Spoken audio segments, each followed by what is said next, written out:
Hi folks, welcome back to the channel. So today I'm going to show you how to paint yellow armor. I know a lot of people struggle with yellow as a color to paint, so I thought I'd show you my easy method. To do this, I am painting an Imperial Fist Space Marine, and we're starting off by priming this with a white primer. The reason we're using white is it keeps the yellow nice and bright, so this is a really good base to start from. If you're new to my channel, why not consider clicking the subscribe button so you don't miss any of my Fridays painting videos.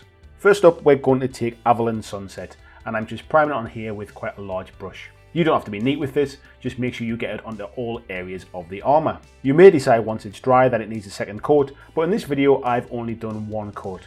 I think by the time we do the rest of the steps to finish the model, if it's a little bit transparent, it doesn't really cause any problems to the finish. So make sure that's completely dry, and then we'll come back and do the next step.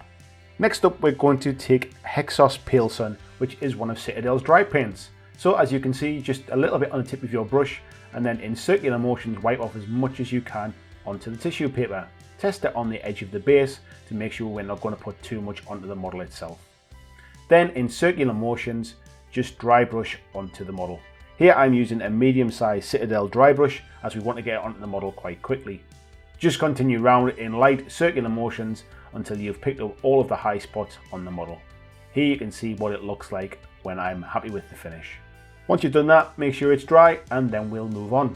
For the next stage, we're going to take a Baden Black, and we're going to use this to paint the gun in his hand. We're also going to use it to paint the handle of the pistol that's in his holster. We're going to paint into the under armour, in the backs of the knees, in the groin area, and also in the elbows, if you can get into them. And we're also going to paint the chest eagle too. Try and be as neat as you can, because it's always quite difficult to get into those chest areas once the model's fully assembled and the gun is held up.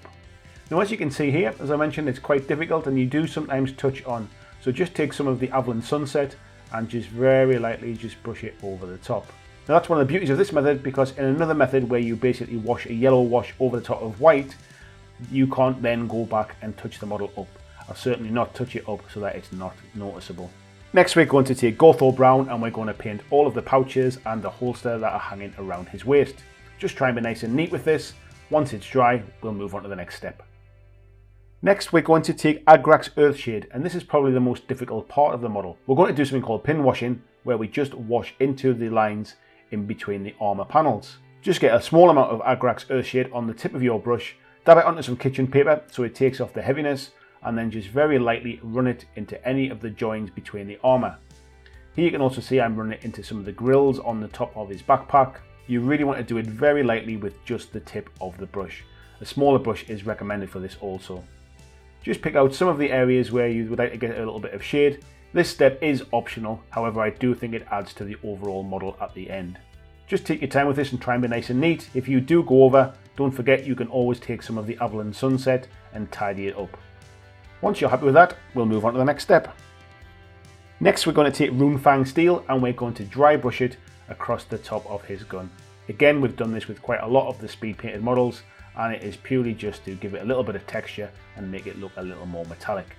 Once that's dry, we're going to take Lamenta's Yellow Glaze, and we're going to wash it over all of the yellow armour areas. Now Lamenta's Glaze is a little bit different, and it doesn't work like a wash where it runs into the recesses.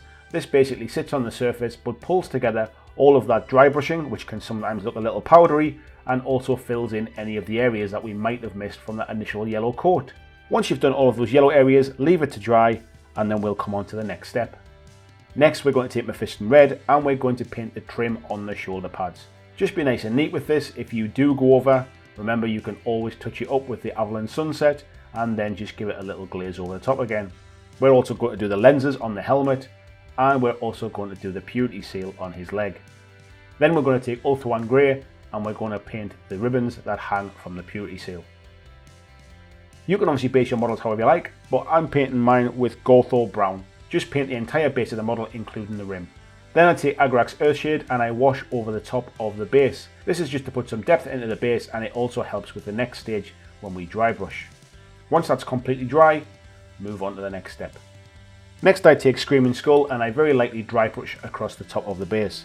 This is just to give it a nice three-dimensional look and a little bit of highlight. It makes it slightly more interesting. And there we have the finished model. I think you'll agree that this is a very simple and very quick way to paint yellow armour. You can certainly be used for anything else you want to paint yellow, and with this method it does mean if you make any mistakes you can go back and touch them up without worrying about the entire finish of the model. I hope you've enjoyed this tutorial. Why not consider subscribing if you haven't already. Thanks for watching, and I'll see you in the next video.